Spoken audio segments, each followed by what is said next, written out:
Rock. We're going to do some more mocking. Hopefully you enjoy it like you did last week. We thank you guys as always for hanging out with us. It is the IDP Heat Seekers show. Tonight we're going to do a 1QB IDP Rookie Mock. If you didn't see last week's episode, make sure you check out, this channel that you're watching. It was from last Monday. We did a Superflex Rookie Mock. It was good times had by all. We had fun. We got through quite a few rounds. We're going to do that tonight. We're aiming for 3-ish rounds. There's not a ton to talk about, so hopefully we can get through it in a timely fashion. I do want to note, next Monday's show we're going to be off because I'm going on vacation. So this week we're going to have a full slate of shows Monday, Tuesday, and Thursday night. And then I'm leaving and going to have my toes in the sand for a week, so it'll be nice and relaxing. Gentlemen, Kraig, how you doing tonight, brother? How was your week off so far? It's going all right. The kids have spring break this week, so I have off, and getting them outside, getting stuff done around the house, got some writing done. So it was a nice day off to start the week. How was your day of work, Paul? For a Monday, actually really solid. I mean, the number of idiot things that can happen in the office were kept at a minimum, and yeah, solid weekend. I just relaxing, hanging out with friends. Next weekend will be the same. And Brad, how about you? Other than eagerly waiting for Thursday, how was your weekend? Right. Yeah. No, it was great. This season's been pretty swamped for us outside of RotoHeat world. This last weekend I had for those that aren't terribly familiar with what I do outside of RotoHeat, I'm an associate pastor, so we had our youth group retreat over the weekend. Took them to a lake house. Basically, a bunch of teens trying not to drown for a weekend, so that was fun. It was a good weekend. A lot of good things happened. It was fun to get away. Kind of a pre-vacation weekend, although it was with a bunch of teenagers, so I don't know how much of a vacation it really was. But it was fun. It was good weekend after all. And what Kraig said leads us into what's been going on. So RotoHeat.com, we have a lot of great content the guys have been pumping out. They worked hard at getting you free agency news and fantasy relevancy of that free agent news. The guys are working on more great content. I know, not going to dig too much into Kraig's mock, but I know that it's going to be exciting. So RotoHeat.com, make sure you guys check it out. There's a lot of great stuff on there. And also RookieDraftGuide.com, the site where we have all of our hub of information. Our fortress of solitude for all things rookie chatter is over there. So we are going to be going through our rookie mock, but that isn't what the entirety of the evaluators think would be rookie-wise. So you want to go over there and see what the overall consensus is from the team. So with that being said, there is a little bit of news and notes we want to talk about. So Kraig, I'll let you fire away, and we can chat about it before we get to the mock. Yeah, just a sort of few quick hit things that may be relevant in your league here. Seth Williams, safety, signed a 1-year deal with Arizona. We had Mackenzie Alexander. I think he's returning to the Vikings. He signed a 1-year deal there. There's a lot of short deals here. Damontae Kazee signed a 1-year deal with the Cowboys. It sounds like he's going to be starting probably next to Donovan Wilson, since they have allegedly they will be having Keanu Neal play linebacker, which will be interesting. John Reed, I like this one, a 1-year deal with a lot of money he can be making with the Chiefs. The defensive line was a spot that they had needed some help. Xavier Woods, 1-year deal with Minnesota. Josh Jones re-signed a deal to play safety again with the Jacksonville Jaguars. And then Anthony Walker had signed a 1-year deal to play linebacker, going from the Colts to the Browns. So I will just give my thoughts on a few of those. Xavier Woods, I liked him as a Cowboy. I really don't know that I'd want him starting long term. I know it's a 1-year deal, so he probably won't be. But if he's forced to start there, I think that he would be fine for a year for Minnesota. I don't think Minnesota's going anywhere anyway. Sorry, Vikings fans. Sully, if you're listening. But just the fact of the matter, despite that, and Alexander. Kazee, I like for IDP value. In Dallas, Reed, I even like for defensive line. If you have to play a defensive tackle, I think he could be really useful there, along with Chris Jones and Frank Clark. And then Seth Williams, I find interesting on a 1-year sort of prove-it deal, because we had talked about them needing to improve that secondary in Arizona. Is he going to be what he was in Cincinnati playing alongside Budda Baker? No, but it probably drops Budda's ceiling a little bit. And, Williams, he'll probably have relevance as a DB3 or something like that if you still have him. So, Paul, I know we didn't go over a whole lot of those pre-show, but any thoughts on any of those? Basically, every name that you mentioned was someone that you're hoping that you scoop up as the positional third or fourth, depending on what your league size is. But they're at least individuals who seem like they have a floor despite having a ceiling. Williams, I don't know if he's got the center field skills to play center field, and I think that might hurt Baker more than we think. I hope not, but from an actual football perspective, who knows? So, who knows? Maybe they still decide that they're going to play Simmons at free safety, and that would be really interesting. But he's also just a movable piece that they can have anywhere. So, but yeah, these are just mainly depth options. Well, and Williams is such a thumper. He's such a hard hitter that the way Arizona deploys that defense, they could line him up as kind of an odd linebacker. Kind of have him in the middle of the field instead of in the back, and let some of the more rangy guys handle back there. I mean, but that would definitely hurt Buddha because Buddha's an athletic thumper. So it could spell some issues, but I don't think. I mean, none of these long term really concern me too much. They're all players that kind of are on 1 year prove it deals, and some of them are young enough that they could provide relevant fantasy value. I mean, so keep an eye on them. Kazee and Woods and some of these guys. I mean, definitely guys that you, in most IDP leagues, you're probably going to be able to leave on the waiver wire and pick up if they start doing something. But definitely names to be considered because they all went to situations I think could give them some sort of fantasy relevant value.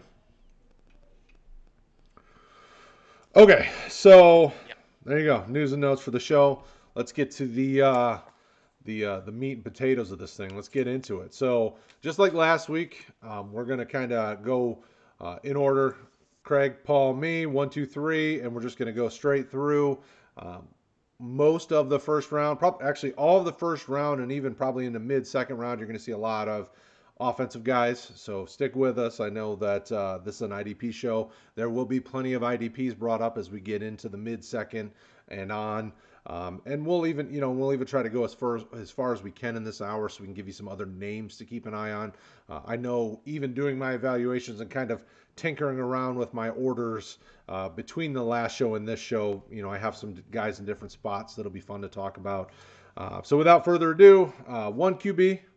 We are using the RotoHeat IDP scoring, so you'll find that on RotoHeat.com. If you search for IDP scoring, you'll find that article that has that info. Let's do it. Mr. Kraig, you get the one. It's your world. We're just living in it. Who would you like? So I do have, through earning it in a 14-team 1QB PPR league with IDP, the 1-1, and I am looking to trade it, as I would be in pretty much any league that I have, even Superflex.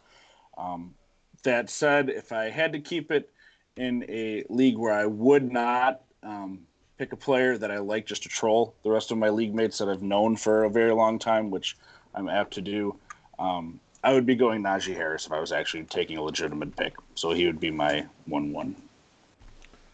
There you go. Paul can cry a little on the inside because that's his favorite running back in the class. Oh, I was going to select him as a linebacker because I think he's better on the defensive end than offense. If he gets a dual positionality and he gets me points on both sides of the ball, I'll be even happier with it. Yeah, who is that corner that the Chiefs selected a couple years ago that everyone thought he had running back eligible and was going to score? Who was that guy? Yeah, he had eligibility to it, and I don't remember who it was. I don't either. All right, so I picked Chase. I would select him first overall in any non-superflex. Yeah. Both great picks. And typically, and the way I was kind of building my board for this draft is not the same as I would do it in all my leagues per se, but running back tends to be king in a lot of these drafts, although I don't always go running back in the top 5. If I'm in the top 5, I like to get, if I'm picking there naturally, I want to build my roster for long-term success. Wide receiver is a great way to do that. So Jamar Chase at the 1 or the 2, I really wouldn't fault anybody for doing that. At the 3, I'm going to go with Travis Etienne just because he's a running back that I really like, that I keep teetering back and forth on, but I don't know why. Like, I think he can do it all. I think he's a 3-down guy, so I would go with him at the 3, although it was between him and Rashod Bateman because I do love both those players. Mr. Kraig, you are up at the 4 spot. It was Tremont Smith, Paul, from 2018 was the guy.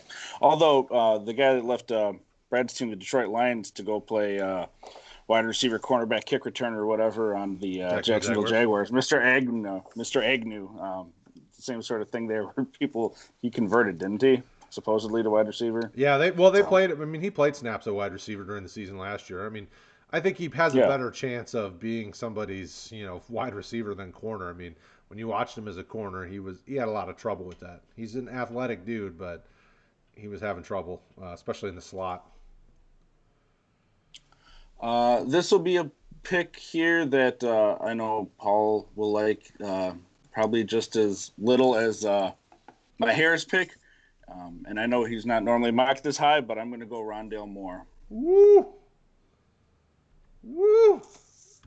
Rondale Moore, yep, look at that. I'm high on him. That pro day got you all hot and bothered, eh? He's just a dynamic playmaker, and you get him on a team, the landing spot will matter for some of these guys. They say, take the talent over, but by landing spot, I guess I mean more draft capital will matter more for a lot of these guys, depending on how the NFL looks at them. Sort of like I think we may have mentioned last week, but Hakeem Butler was a guy that I had really liked, and then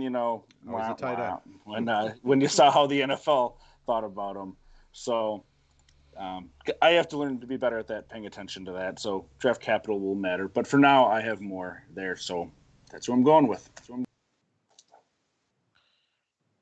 I will select Mr. 455 himself, Javonte Williams, running back, UNC. No, we knew he wasn't running fast anyways. There you go. Okay, so we are up to the 6th spot, and this is where I would guess I would go with the guy I considered for 3. So I'll go Rashod Bateman, and we'll get back to you, Kraig.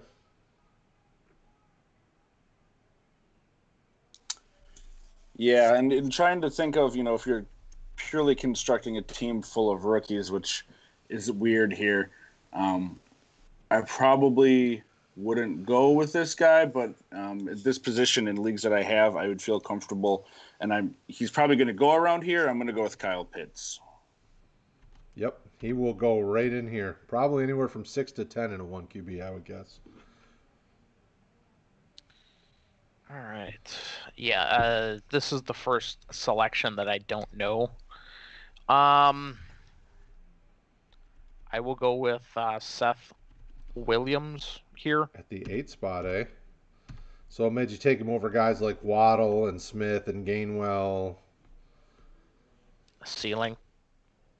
Just straight up ceiling. Whether you see it immediately or not, I mean, you're at the end of this, I think you have another one of them, 3 or 4 land in a spot that you feel really nice about, and they probably head ahead of Williams, but it's a mock.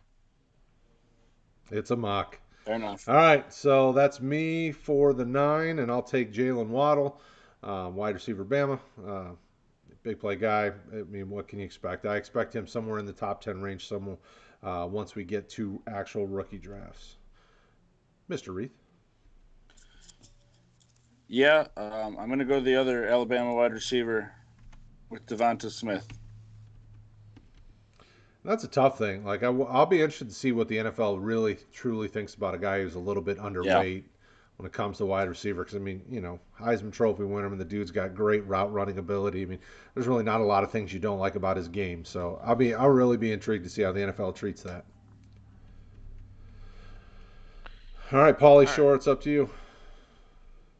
I'm going to head with someone who I think has a little more positional movement risk than maybe what we're thinking of. Kenneth Gainwell, I think could honestly be selected as a receiver. I know positional movement normally scares me. I mean, who knows? Joseph Duncan this morning went from the death row to just being dead. It's about as weak as we've had. That was not your best work, Paul. Not your best work. I liked it more than that. But yeah, I think he could be legitimately selected as a wide receiver.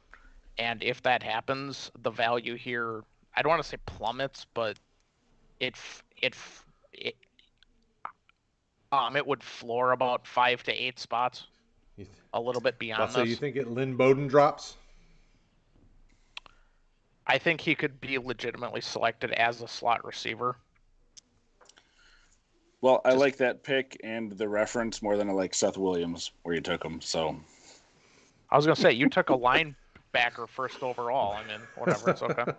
All right, so at the 12th spot, I'm going to not leave this quarterback out of the first round. We'll go Trevor Lawrence. Yeah. You know he's going in the first round, even in 1QB drafts. Like, that's just I can't see a way that doesn't happen. I'm not saying it's the right thing to do. 1QB leagues typically, I won't touch a quarterback unless I love him until late first. 11, 12, beginning of the second round. I'm not saying I love or dislove Trevor Lawrence, but being the top quarterback in this class, he's going to go there, so I'll take him at the 12th spot. And now we move over to the 201 with Kraig. I will go with another wide receiver that I know Paul doesn't like very much. We're very split this year, so it'll be interesting to see looking back at all this. But I will go with Tylan Wallace. I like him. I just don't like. For me, it's hard to picture what an NFL team is going to do with him. If he's just a big slot guy, I think that hurts his value. But I think if somebody tries to play him on the outside, I think that'll help him, be a little bit more fantasy relevant. All right, Paul, back to you for pick 14. I think that Trey Sermon ultimately ends up in a spot where he's going to get enough of the load, where he's going to be moved up because of the positional scarcity. Trey Sermon. Positional. No Sermon choke this week. Nah, I'm not going to give the same lame one I gave last week. No, that was lame last week. I'm disappointed. And it would still be lame this week. All right, so at this point, you've got guys. Oh, no, I got to take him. All right, Terrace Marshall is going to be my pick. I didn't realize he was still sitting there. Terrace Marshall is my T. Higgins feelings receiver this year. Last year, I felt very much the same way about Higgins as I do this year about Terrace Marshall, a guy that really has the potential to be very fantasy relevant and for some reason is not getting looked at that high. So I think it's a good spot for him. Early second round, I'd feel good about it. Back to you, Mr. Kraig, and I have to pay for my top shot that just said it is now my turn to buy. It's a scam. Yeah. Hi, Rick. I'll go another Pauly favorite with Elijah Moore. Although this is the area that if I didn't have, him and I have one other guy, just sort of based on what I've seen, probably would go in this area ahead of IDP, but this is sort of where generally with this scoring that we start to see your top tier IDP folks go. So they are in consideration. I'm sure we'll get to him here quick. I'm sorry, who'd you say? Elijah Moore. Yep. Moore. I'm going to go with Brevin Jordan. I think he ultimately heads ahead of this, but he might get knocked down because you're going to sit on him for the next year and a half, maybe, before he really produces. All right, so that was number 17. Yep. I'm just keeping track so that I don't lose track of where we're at. So 17 was Brevin Jordan. All right, so at 18, I got a... Whoa. There's actually players I think I like more than... Gosh, that's tough. Right now is where I want to take Micah Parsons.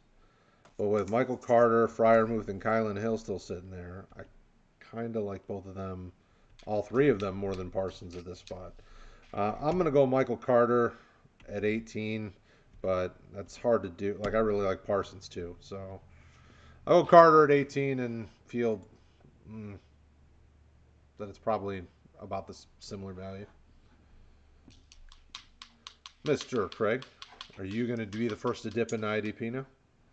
Yeah, we might as well. We'll go Micah Parsons here. The only other thing I would say, and he's in the same sort of area here, whatever your second quarterback is, you're probably seeing him go somewhere around here in a lot of 1QB drafts, whether that be Zach Wilson, who kind of seems to be the flavor of the week for the Jets that everyone's talking about, or Lance and Fields if they go to the spot where the guy likes them there.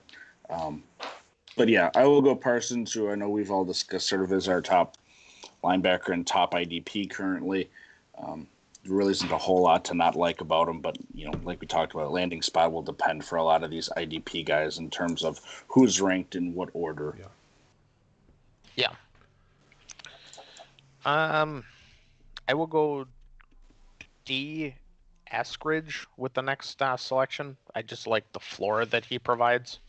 I actually like him more straight up than Rondell Moore. All right, so that was what, 19? 19. 20, I 20. think. That's 20. Okay. That's a tough one for me. I don't. Do you think Eskridge is more the athletic profile, or is it the lack of injuries, or I mean, when you say floor, what's different between the two for you? I know this is an IDP show, but seeing as you said you liked him more than Moore, I want to talk about it a little. I like him more in the vertical game. He has a little bit of the Steve Smith in him that when they throw the ball up, you feel that he can legitimately outfight someone despite the size, and I really like that. Yeah, no, I don't hate on it. I just wanted to make sure I put that out there, seeing as somebody will inevitably see this at some point and say, "What? Eskridge is better than Rondale Moore? What are you talking about?" Okay, so at this point, Freiermuth, Kyle, and Hill are still there. I've been hearing kind of through the grapevine that obviously this time of year smoke screens are everywhere. So, but if a guy like Trevin Moehrig goes to Baltimore at the back half of the first round, I think that easily makes him one of the top IDP options at draft time. And because I've been flip-flopping with Holland and Moehrig is kind of the two safeties that I like the most out of the class, I'm going to go with Moehrig here at 21 because I think if he goes to a team like Baltimore, because they have safeties, but they're not. It doesn't seem like they're extremely satisfied with what they got out of them. If they take a guy like that, I think that'll be really good for him, especially for fantasy purposes, especially in that division. So I'm going to go Trevin Moehrig, safety from TCU, Texas Christian University. Boom! All right, Kraig, back to you. Well, with the landing spots, like I said, it kind of seems like Zach Wilson's going to the Jets. We sort of know that one, and from there, it's sort of all over the place. Wilson right now would probably be the second guy taken in fantasy. It might be Fields, but it's one of those two. I'm just going Wilson here because I think with what we know right now, he's more likely to go as a second QB in a lot of 1QB leagues. So there you go. That's the pick. Least worst of, that's what you're saying at this point. Yeah, I mean, it seems like we know more about him with all the tea leaves pointing towards him going to the Jets right now. It's a known commodity where there's a lot of hand-wringing over which of the other three the 49ers are looking at, and if they don't go there, where do they go? Do they go to Atlanta where they're going to sit behind Matt Ryan for a couple of years, probably based on how big that contract was restructured to be? Do they go to Carolina where, they're probably going to sit behind Teddy for a year unless something else happens with him? There's just a lot of unknowns beyond those first two right now. So there you go. Zach Wilson at the 22 spot. So pick 23. Paul, what are you doing? I'm concerned about every position out here, or I'm concerned. I have other options at every position outside of tight end. So I'm going to go Freiermuth. He's the last one that I feel fairly confident in before we see a significant drop. Sure. No, completely understandable. Okay, so at the last pick in the second round, so we're at the 24. I'm gonna have to go. Ooh, I'm gonna go with Kylan Hill. I like the running back from Mississippi State. I was kind of debating here between him and Javon Holland, my next safety on the board. But at this point, this is where I really start to consider the safeties and linebackers that I like. Jeremiah Wilson-Kamara, Nick Bolton, Collins, Holland. So this is where it starts getting tricky for me is do I think the value proposition is greater for one of these offensive guys that could fall into a good spot, or is it, one of these IDP guys that I think could be on my roster for 5 to 7 years. So it's a tough one, but I'm gonna go Kylan Hill. Back to you, Kraig. Yeah, I am going to go with Jalen Phillips. He just had a really nice pro day. We need to get some more IDP out here, and with what we have right now, he's probably, with the news from the pro day, and it's a pro day. Okay, how much do you put into it? Whatever. But I really like the numbers that he put up. I think it was better than expected, and with the production that he had, even without Rousseau there, he's my top defensive end currently. The end edge, So top of the third is a nice spot for that, I feel. Yeah, I mean, basically everything outside of Louisville from 2020 was good footage for Phillips. I mean, it really did put together. He put together a nice profile in 2020 without Rousseau there. Paul, what were you gonna say about him? Oh no, I like the selection. There's a reason he was a top 5 overall when he was at UCLA. Your basically only concern is the neck injury and how it holds up. Absolutely. So, All right, so on to you for 26. All right. I'm gonna go QB3, just kind of as a placeholder for whoever it ends up being. I know a lot of folks are Justin Fields fans. I'm not. I'm Trey Lance. I know that it's likely going to be Fields, but I'll go Lance because I don't like Fields. Okay. Fair enough. So, it's you, Brad. it is on to me. So 26 was Trey Lance. At this point, when it comes to the offensive guys that are left, I mean, Kadarius Toney, Amon-Ra St. Brown, Jamar Jefferson, Jarrett Patterson, Chuba. I'm not necessarily sure I'm sold on the value proposition as opposed to going with, a guy like Javon Holland. So I'm going to go with Holland here at pick 27. I love both the top. Actually, I really do like a lot of the top safeties in this class. I've looked more into the two kids from Cincinnati that Kraig was talking up. Paul was talking up. Forrest and Wiggins. They're both. I mean, they're They're becoming Richie Grant for me. Like all of a sudden, names are like these guys could make some waves, depending. But there's so many safeties in this class. Like, all right, so who is the one that isn't going to make it, or the few that really aren't going to fall into a good spot? Because there is, in my mind, there's easily 6 to 8 of them that I'm like, these are pretty talented kids that could make a difference. But I'm going to still go Javon Holland, since he's sitting here at 27. We're back to Kraig for pick 28. I'm going to go with Jeremiah Owusu-Koramoah. We had sort of talked about him last week, and I'm sort of flip-flopping between who I sort of have as my second linebacker right now between him and Collins. I think I had taken Collins earlier last week. It's going to matter for landing spot, but to me it's sort of like Parsons and then those two. So either one of them are fine. So today we'll go with JOK. And the tough thing for Collins, as much as I like him, is I think I like him better as a 3-4 outside linebacker. But at 6'4", 260, you could see somebody try to make him put his hand in the dirt. And I don't know if I like that as much for him. Yeah, I'm a little concerned about the position because I don't think he plays on the inside, despite the fact that he might be on the field for 3 downs once he figures it out. Yeah, I do like the player a lot. The athletic profile is top notch. Yeah. All right, Paul, pick 29. Do I take the player who I think's got the high ceiling at the position I can find, or the high ceiling at the position I cannot find easy? I'm gonna take probably the top 10 overall selection, Carlos Basham. Um, I think he's an elite edge player, and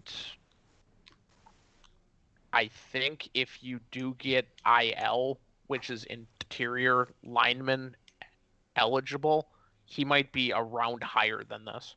Mm. Just because you're going to get a 200. I mean, and that's if you're playing tackle specific. But if he gets IL eligible, look out. He's going to be playing outside for most of the snaps, and again, he does have the weight that the fantasy sites might say, oh yeah, you can play defensive line. So I Right. really like him. No, I mean, Basham's a guy that we've talked up on the show plenty of times. I think we all agree he's got quite a bit of talent. He's one of those, I mean, like Collins, it'll be interesting to see what the league does with him, and that will inevitably affect fantasy. All right, so we're at pick 30 at this point, and I'm going to go. The homer in me is telling me to go Michigan defensive end K. Whitty Pay. More so because probably one of the few talented guys that come out of Michigan that probably will be drafted in the first round. Uh, like I've talked about in previous shows, if he's a 4-3 defensive end, I'm sold as one of the top edge kind of defensive end guys in this class. Um, I think he's still got some room to grow and develop. I think he's got great initial step burst. He can do some stuff with his hands. He can do some good stuff with his hands there, getting off, shedding blocks, things like that. He's got the ability to get after the quarterback. I think he can get involved in the run game a little bit too to stuff the run. So I'm a fan. I'm jumping all over him here at 30. I don't know the values there with guys like Tony and Patterson still on the board, but I'm going to do it because I just don't know how I feel about those guys long term. Where I feel good about Pay. Kraig, back to you, buddy. I am going to go with a wide receiver, Dyami Brown. I like the value here in the third round for him. I like him a little bit more than St. Brown or Tony, although I think he's sort of in that grouping for me. So we're on to Paul. Okay, I'm gonna go with another tight end, Justin Fields. I won't be making the pick, but someone will be making the pick here. I just think he's not very accurate and is horrible. He doesn't make very smart decisions, but someone will make the pick here. Well, see, so you say things like that, but look at a guy like Lamar, who has plenty of accuracy issues and all sorts of question marks, but is still very fantasy relevant. Like, what's to Yeah, say? Here's a great spot to get huge value if a guy really, if you're really liking him to someone like that who has the athletic profile to be able to do some things on the ground. I mean, you're getting great value in the third round for something like that because you could easily flip him for a early second or even late first, depending on if a team's in dire need of a quarterback. If he really is that kind of guy. yeah, I got you. I'm just a fan of if you're gonna do something right, do it once. I'd rather not play the whole, oh, I draft him now and hope I flip him in a couple months. If I don't believe in the prospect, I'm not going to select him, but someone will. Mm-hmm. Can't argue. So I don't think he's accurate, and I don't think he looks off his first read.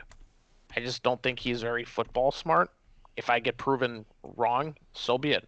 Someone else will reap that reward. Just won't be me. There you go.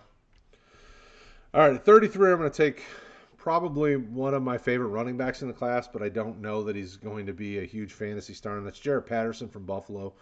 I love the back, just insanely productive in college. When you look at the smaller school guys, you want to see somebody who just dominates, and he dominates. But for him, he had a ton of rushes. He had a ton of attempts, so there's a lot of tread used on those tires. So I don't know what his fantasy outlook looks like. But for teams in need of a running back, I think he could be a really nice early day 3, pick that could really turn in some value. And then fantasy-wise, I mean, if you're getting him in the 3rd round, he's a fun stash to see if something happens with him. Good size. I think he's like 5'9", 215-ish range. Powerful, I'm a big fan. Kraig, back to you, buddy. Going with my other linebacker that I had mentioned, Collins, and we had talked about him a little bit more than we had talked about JOK, but here, what is it, like 6 picks after or something like that? I have them in that same basic tiering, so I really like the value at the end of the 3rd. He'll probably go, even if you have this IDP scoring, or certainly if you have something with more IDP scoring, he's going to go higher than this most likely. But I think he has that ability to give you sort of that, tackle for a loss, sack, big play ability. But I think he's also a solid tackler where he isn't just going to be a one-trick sort of pony, and having huge value if he goes to the right sort of situation where he's opposite someone else, like maybe opposite TJ Watt or something. I don't think the Steelers are going to take a linebacker in the 1st round, and I think that Collins ultimately goes in the 1st round. But that sort of position, I could certainly see him having a lot of value. And that actually kind of feeds into a question that we've got that makes sense here, that is relevant. Are there any of these linebackers that you could see getting pegged with kind of the flea flicker edge designation that could be huge if that does happen for them? And I'll start with you, Paul, seeing as Kraig was just chit-chatting a little bit about it in the comments. I mean, besides Collins, I think you could see it out of Moses. We have said that he's a height, weight, speed freak, but he's not very smart. If you put him in a spot where he doesn't have to use his lack of a brain on the field, he can be very effective. And if you just simply say, hey, you go out and set the edge, he might look really nice. And that might help him actually stay on the field. I think there's probably about a 1 in 4, maybe 1 in 5 shot if he sticks in the middle, that you look back on it in 2 years or 4 years and go, okay, we should have been selecting him late in the 1st, early 2nd, depending on how many of the offensive guys hit. But I think Moses would be another one I would consider as a help if they were edge eligible. Yeah, there's 3 names that I thought of when I saw the question, and it was Ronnie Perkins from Oklahoma, Hamaklar Rashod from Oregon State, and Patrick Jones from Pittsburgh. I think those are 3 guys that could see their value bump significantly if something like that happened for them, because they're both kind of in that middle size-wise. They don't necessarily fit into any one specific mold, but athletically speaking, they're all very gifted. So I'd be interested to see what happens with those guys there, if that was something that they all got. But they're probably more 4-3 end guys, but they're a little bit smaller. So, who was the first name you said there? Ronnie Perkins from Oklahoma. Was he like 6? Perkins, yeah, he might be linebacker eligible, but the other ones are either going to be D end or edge. I can't see a situation where the second Jones and Rashod and Rashod, I don't see a situation in which they're LB only. They're either going to be D end only or edge. What say you, Mr. Kraig? Azeez Ojulari, I think that's how you say it. Ojulari. I think he's probably going to be a 3-4 outside linebacker in the league, more so than a defensive lineman. And I know a lot of places have him going in the 1st round. Some places really higher than I would think to have him.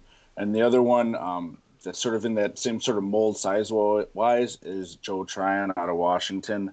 If he goes into the right situation, I could see him to where, he doesn't really fit as a defensive end necessarily. And he's probably some sort of like hybrid. So those are the 2 that we hadn't mentioned that I thought of initially. Okay. I like him also. He's got a lot of athlete in him, and he can't really cover, so I can see the 3-4 edge thing. Hopefully he's got 100% athlete in him. It'd be weird if he didn't, right? Well, I'm just looking at the scoring system that we have here, and it's like for someone who you don't have super high up on the sheet, he's got a nice athlete score. Yeah, no. He's trying. Look at that. Nice. He's trying to one-up my bad pun with another bad Nice. pun. And that was even actually better. All right, so we're up to pick 35. It's on to you, Paul. Who would you like at the 35 spot? I forgot it was on me. Yeah, Collins was the last guy taken that led into our edge conversation. Yeah. That's right. Hamza hasn't been taken yet, so I will go Hamza Nasruddin here. Safety from the I just think that he's basically LB, and you're going to get safety eligible out of him. He's just never going to play center field unless you're disguising a blitz or something. But even in that situation, he's the one who's on the blitz. So there you go. Tackling machine. There you go. Yeah, I mean, he was a guy that I liked early on in the process, and with the as I've evaluated more safeties, I still like him. He's probably more. I mean, there's the top two guys that I really like a lot, and then there's kind of this bunch of 4 or 5 where I'm like, I really could see any of them kind of step up, and he's in that group. So there's quite a few that I like there. I'm going to go back to the offensive side because Amon-Ra St. Brown has not been taken. I'll take him. I like him. I don't like him as much as I liked his former running mate Pittman out of USC, but I think he's got a nice floor potential. So I'll take him here at 36 and see what happens. When you get to this far down the draft and you're in this range, I start looking for guys that I think I could stash that could have either nice depth value or return me some sort of a starting ability. I sometimes think about the flip it type guys if somebody like that really stands out to me falls. Like a Justin Fields would be somebody I would be willing to sit on for a few months and flip them in the 30 range if there isn't somebody that I love there. And at this point I've already started taking IDPs that I like, so I wouldn't be afraid to take a swing, and if it's a miss, then so be it. Or I try to trade the pick. When this point in the draft, I really start trying to flip for future picks, getting me an earlier lottery ticket next year, or the year after, or something like that. Kraig, back to you, buddy. Yeah, so I'm going to go with a pick here that I probably have to just go back and look at more to see what I'm missing, because it seems like the NFL, and there's a number of online people that do scouting and stuff like that have this guy a lot higher than I do, and he probably goes higher in a real draft like this when it isn't just the three of us with our opinions being sort of lumped together, and that's going to be Kadarius Toney. He's got a lot of people that really like him a lot, and it seems like there's people in the league that really like him. There's a number of places consistently had him as a late first, early second round pick, and if he goes that high, someone's going to be investing in him higher. Yeah, and it's hard not to like the player. I mean, he's very electric, but in this class of wide receivers, there's other potential pieces that I like more. Toney, I mean, he's less than 5 foot, under 200 pounds, super fast. There's nothing like super amazing about him. Nothing that stands out to me that I hated either, though. But so when I'm looking at wide receivers, I'm looking for something where there's a specific thing that I love about a player that would make me draft him. And a guy like Amon-Ra, I like the size, speed combination. I think they're both about the same when it comes to ability and route running. So I don't know. Paul, is there anything that stands out about Toney to you? Tony. I think he's limited, and I don't think you're ever going to get higher than flex value out of him. But we're taking at the end of the 3rd round. Okay. I would rather have some of the defensive options, but okay.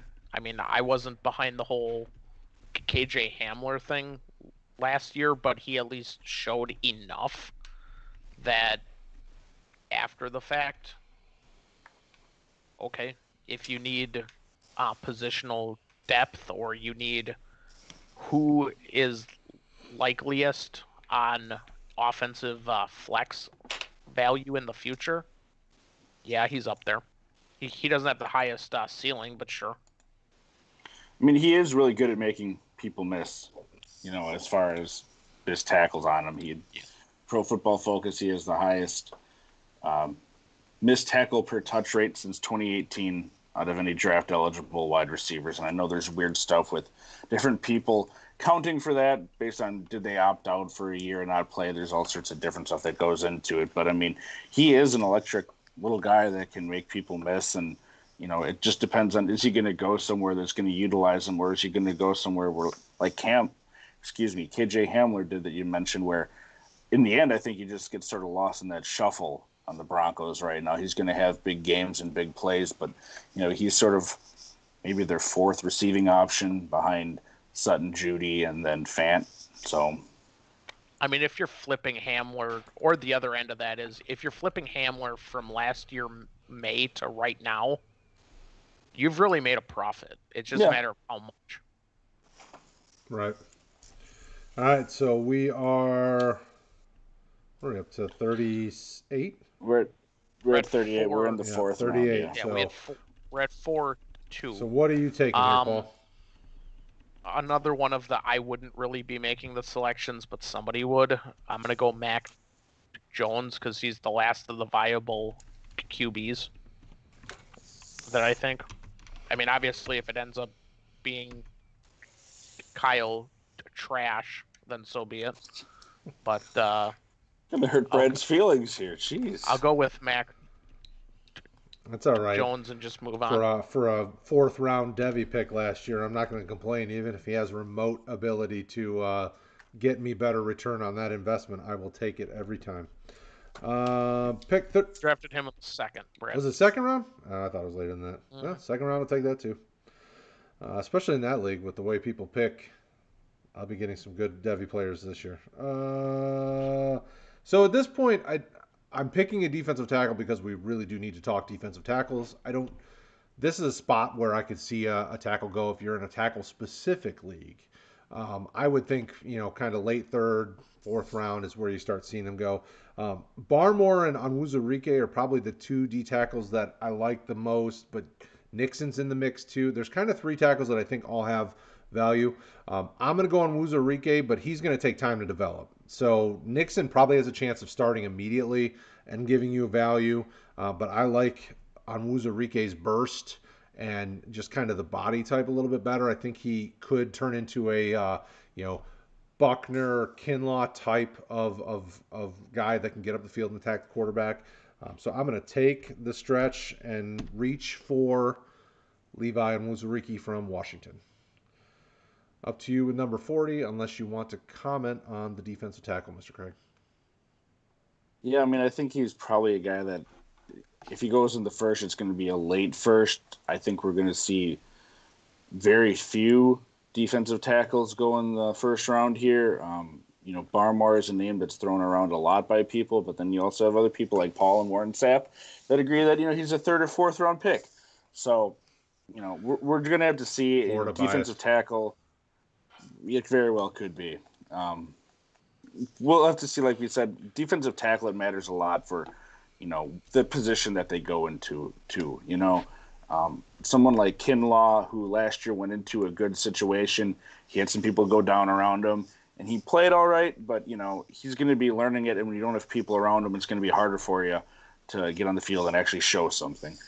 So, where someone goes for these defensive tackle spots matters a lot, even more than like an edge or linebacker, I'd say. Yeah.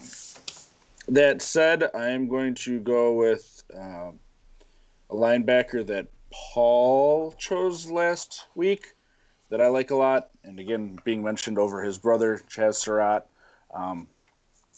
He could end up sort of in that same sort of tier with the other two, JOK and Zaven Collins, depending on where he goes, because I like his athletic profile, especially if it's going to be somewhere where he could learn from some players. A spot off the top of my head that I think would be nice if he ended up going to like Tampa in the second round or something like that, where, they're not going to be able to keep Levante David there forever, and he could learn from him and Devin White and maybe fit alongside him there at some point. That sort of position, I think he'd be really nice to just stash, see what he does down the road, because I don't think you want him starting week one. He has the athletic ability to do it, but I just don't think he's well-rounded enough where it'd be good for him to be on a team doing that. There you go. Yeah. All right, Paul, you're at 41? Yep. All right, I will select the safer linebacker and go with Nick Bolton. You do have athlete concerns out of him, but he's pretty fluid when he plays. He's just not the fastest. If he ends up falling to say round 4 or 5 of the actual draft, scratch this one out. But if he ends up in the second round, I think he's likely going to see the field early enough that he could be a tackling machine, just not someone that's ever going to be like a top 3 at position or top 5. But Yeah. you just get someone that you feel comfortable throwing out there week after week. Yeah. All right, so at 42, seeing as I pulled defensive tackle into the conversation, I'll then also pull cornerback into the conversation. I'm going to go Patrick Surtain.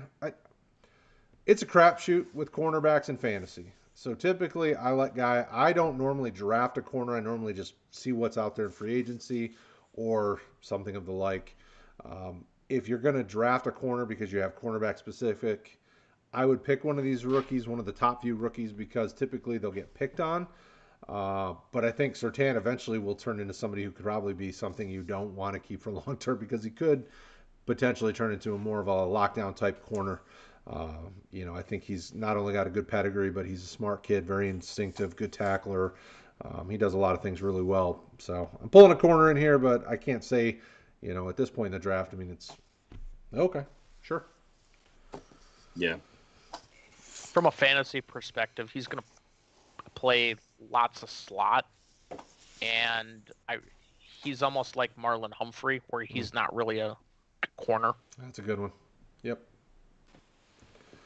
All right, Craig, on to you for 43. We got 5 minutes. Let's see if we can get to 50. Let's get a top 50 in there. Since it's an IDP show, I'm going to mention him because we didn't talk about him a whole lot last week. I think I threw him in at the end, maybe, or one of us did. But Gregory Rousseau is probably going to be a first-round pick in the NFL draft. Some team is going to fall in love with his upside. I mean, we see that every year. I would like him to go to a position, and you can find this on my mock draft, which will be coming out on the site sometime tomorrow.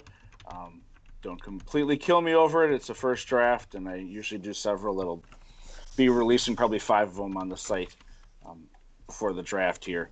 But I would like to see him in a position where he is not a starter right off the bat, but more so he is a situational pass rusher where he is learning the other aspects of the game. It's very possible he might not be anything more than a situational pass rusher.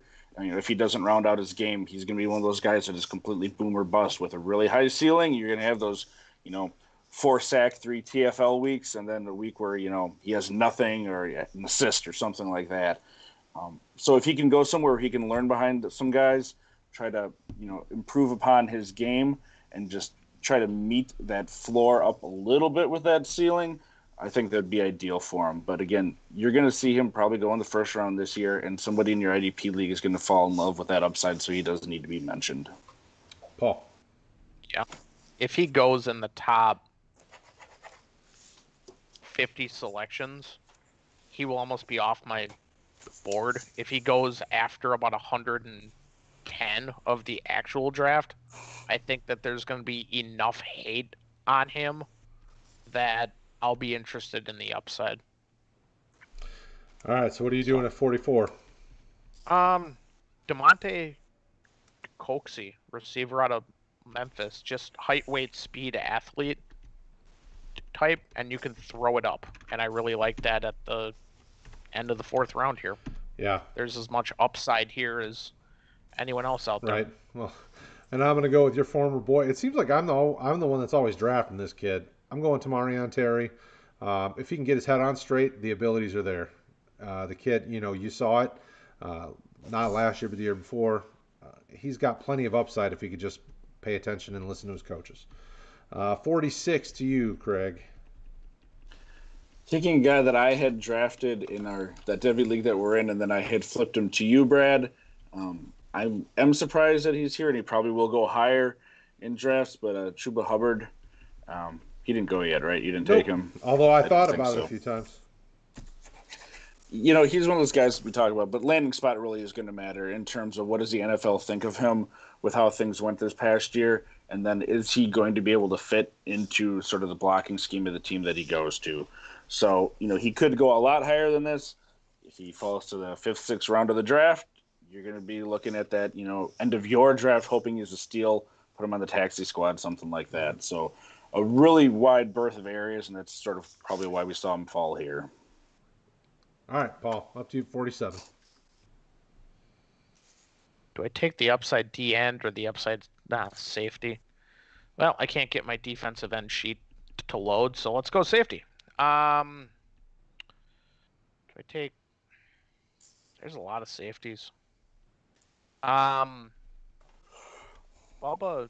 Bolden out of Miami.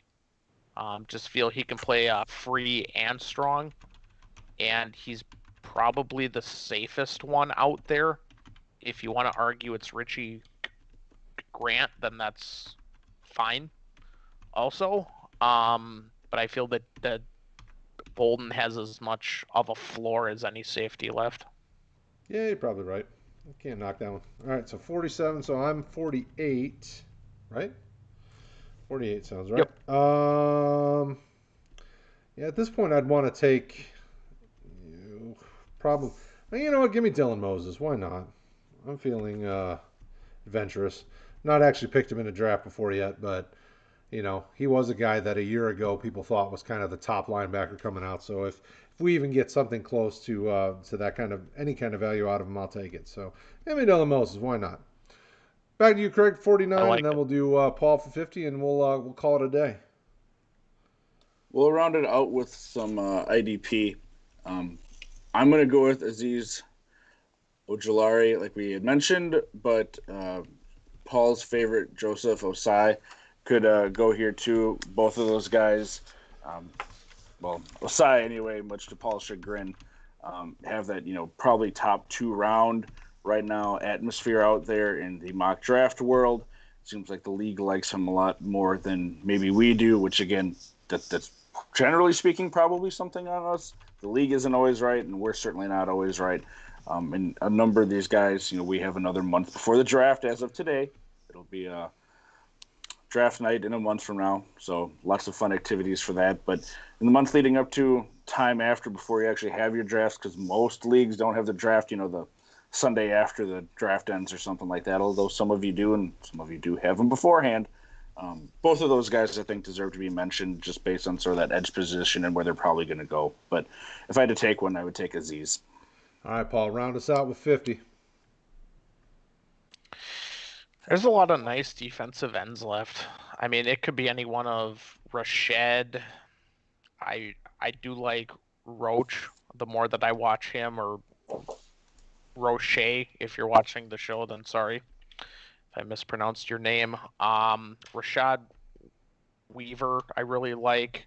If you do see Ronnie Perkins head somewhere nice, he might be 3 down also, just because he might shift inside on early ones. I mean, it can be any one of them. I do like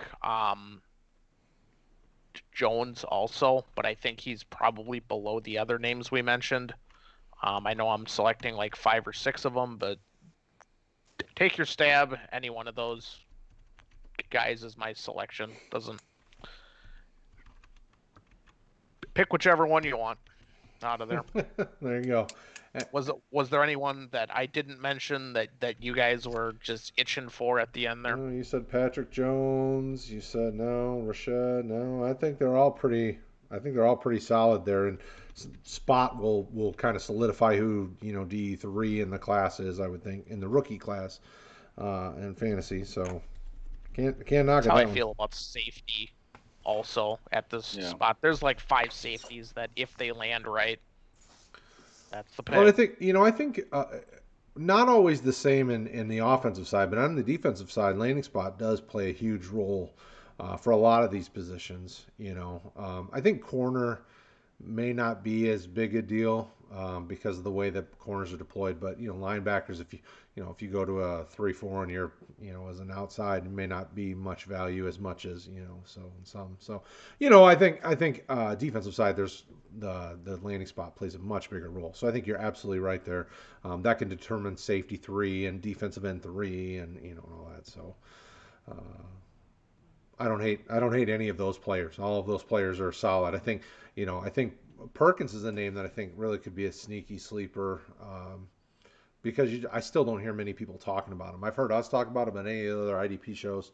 I've tried to listen to. I really haven't heard a whole lot fantasy wise about him. I mean, he can get run over if you have a tackle on him, but he's 238 to 245 range. That's going to happen. But you also might get a lot of he plays against the tight end and they get open, but he gets the tackle on the end of it, and he's going to mix in enough sacks. I like him more than a lot of the experts do. Mm-hmm. Mm-hmm. What were you going to say, Kraig? Two other guys that we haven't talked a whole lot about, but have potential high draft capital. If you're looking around, both from Penn State, Shaka Toney, he's a defensive lineman, and then Jason is it Owe? Yeah, he's another guy that I can see being a later first round pick or higher second round pick. And again, if they're going to go that high, they're going to be worth looking at. Absolutely. Yeah. Yep. He's got sack upside. It was hard watching that defense because no one knew what was happening, and I felt the same way about Michigan. And if I'm going to pick on Michigan, also Florida State. Not that there's many defensive assets there to look at, but Marvin Wilson. Yeah, he's not good. But yeah, Owe was interesting watching because you just didn't know what the snap was. You didn't know what the play was a second after the snap, and that's really frustrating watching tape. So there you have it, folks. We are officially done with both a Superflex and 1QB IDP rookie mock. We will try to fit one more of each of these in before the NFL draft. It may even be the week leading up to it, but we'll see. We got a lot of content we want to put out. We thank you guys for hanging out with us as always. I know IDP is a niche market, but you guys help make this thing great. So keep pumping IDP, keep talking IDP. RookieDraftGuide.com, RotoHeat.com. Stay up to date with amazing, great IDP content from Kraig, from myself, from the team. We've got other guys that are slowly working their way to the dark side. RookieDraftGuide.com. We've got all these IDP rookies up there. We've been rating and reviewing and putting our evaluations up there. So check them out. If you haven't already, like, subscribe, do all the things you do, share us on social media platforms, help the world know about RotoHeat and RookieDraftGuide.com. We appreciate everything you guys are doing. You guys are a blast to spend time with every week and talk with every week. Like I said, we're going to be off next week. So I'm going out of town on vacation. So give these guys a week off. They can hang out and that gives Paul some time to come up with some better one-liners for the weeks after. So he better come with his A game the week after. We thank you guys as always. Kraig, Paul, it's a blast talking with you guys. Take care of yourselves. We'll be back tomorrow night with the Dynasty Show. We got another special guest on from Front Yard Fantasy. And then Thursday night will be the Devy Hour, and we'll talk to you again soon.